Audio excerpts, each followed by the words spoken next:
प्रसंग था कि परमात्मा ने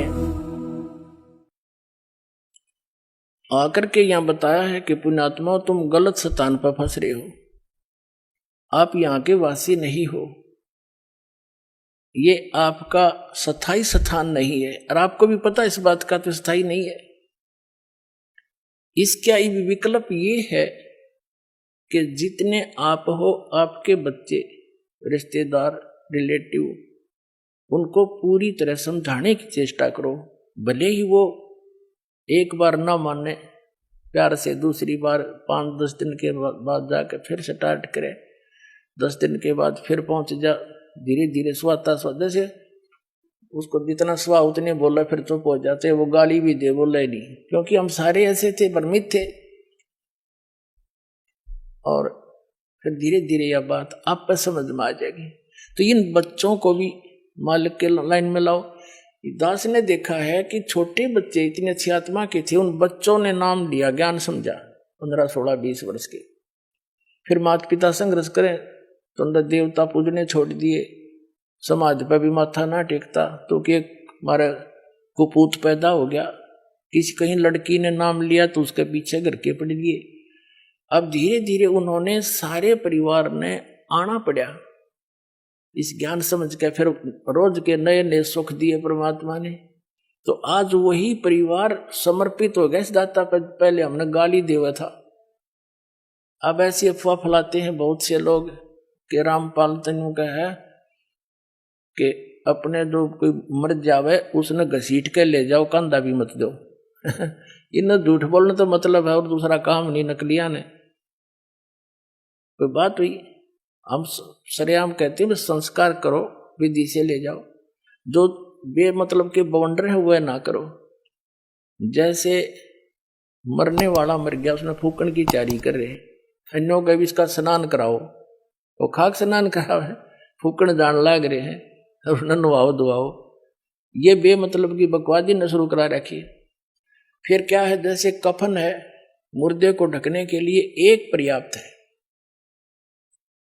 अब क्या परंपरा बना रखी है, आसपास के जितने भी व्यक्ति होंगे, घर हैं जैसे उसके 10-20 घर हैं आसपास के कुल के लोग, तो 10 के 10 चादर डालेंगे उसके ऊपर और उन्हें फिर फूकने जाएंगे। तो बात हुई है, ये एक्स्ट्रा वेजेंस बे मतलब की बकवाद। एक कफन डालो। तो हमारे विरोधियों ने क्या अफवाह फैला रखी थी कि रामपाल तनु का कफन भी मत डालो। रामपाल नु का है ये एक्स्ट्रा मत डालो, एक अवश्य डालो। ये तो चादर भी डालना तो नाट्य है। बुढ़िया मर जाओ उस पास की 20 चुंदड़ी डालेंगे, 20, एक बतेरी ढक के ले जाना, फूक का आना है। बता क्या मतलब है ये। तो इस तरह की जो अनावश्यक परंपरा है यह खत्म करनी पड़ेगी हमने। कोई बुद्धि से काम लो, नो थोड़ा है कोई किसी के कहने से धक्के से मैं कह रहा हूं, ये ऐसे प्रमाण दूंगा कि आप अपने आप मानना पड़ेगा आपको, इसकी आवश्यकता ही नहीं है।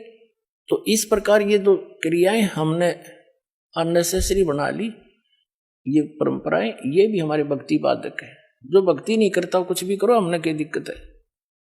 जो डॉक्टर के ट्रीटमेंट के अंडर है तो डॉक्टर उसी के लिए परहेज बताता है।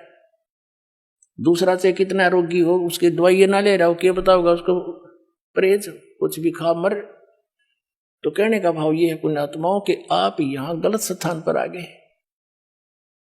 ये रहने का स्थान नहीं है। अब परमात्मा ने आकर ये ज्ञान दिया कि और ज्ञान सब ज्ञान डी, कबीर ज्ञान सो ज्ञान। और जैसे गोला तोब का इब करता चला मैदान।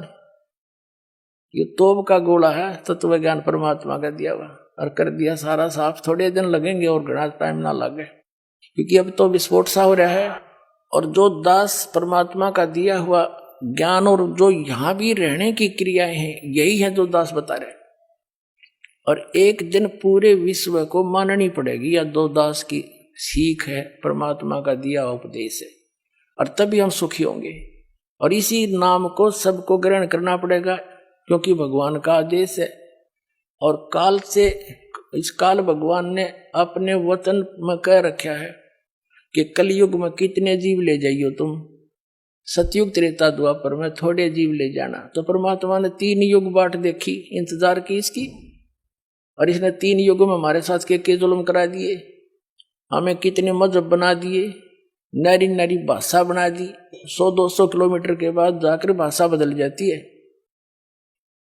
बता किस किस ने समझावे।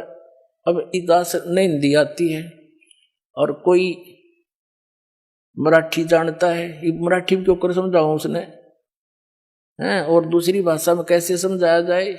तो ऐसा जुल्म कर दिया इसने हमारे साथ कि एक क्षेत्र में आया संत वहीं कर करा के अपना जीवन नष्ट चला जाओ, दूसरा समझे नहीं इसकी बात नहीं।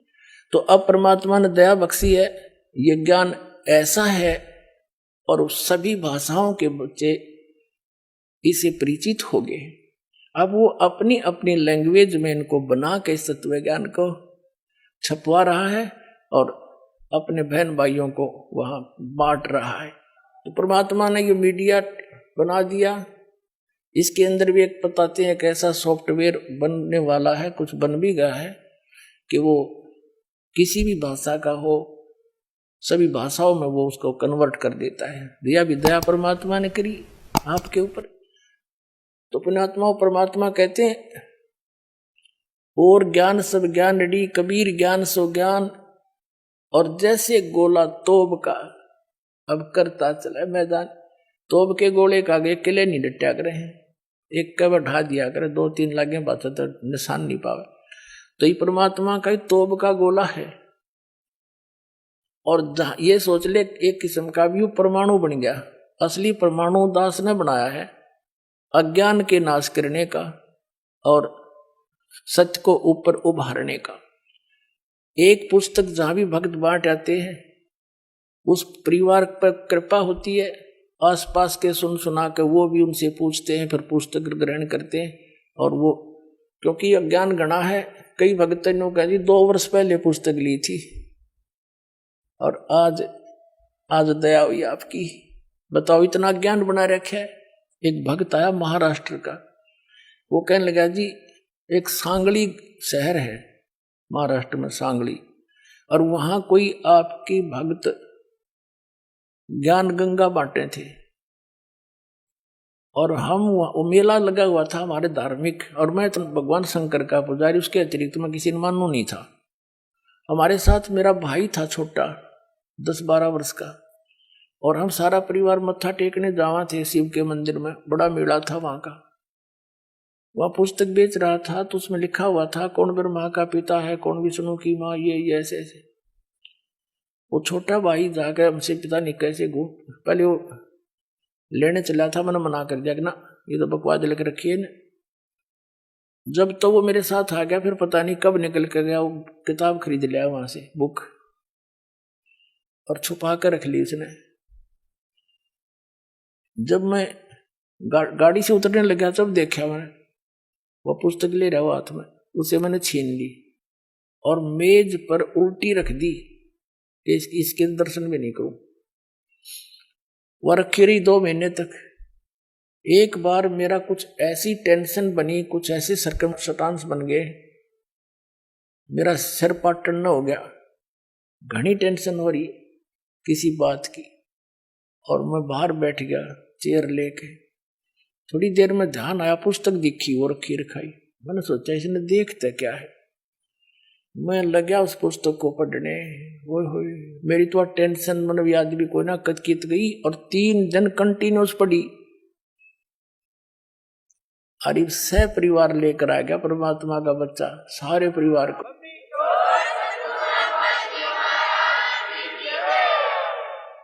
तो ये एक किस्म का परमाणु बन गया ये पुस्तक परमात्मा के ज्ञान की। अब वो उससे फिर रिश्तेदार में जाती है, वहां से ले गया सैकड़ों पुस्तक, सबको दूंगा एक एक, और प्यार से पढ़ाऊंगा, अपने कसम खाऊंगा, बताऊंगा सच्चाई क्या है, मेरे जैसे भ्रमित है सारे।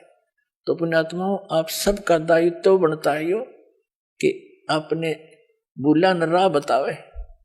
और पहले जब बताना जब आपका विश्वास हो जाए कि दास सच्ची कह रहा है, ना भूल के भी इसका जिक्र ना करना जब तक आपका विश्वास ना हो। और विश्वास तो दास करा के छोड़ देगा, कोई बड़का का लेख है, भगवान के बताया हुआ ज्ञान, इसमें इतनी भी मेन मेख नहीं पा सकती, और ये स्वीकार करना पड़ेगा, एक दिन आएगा।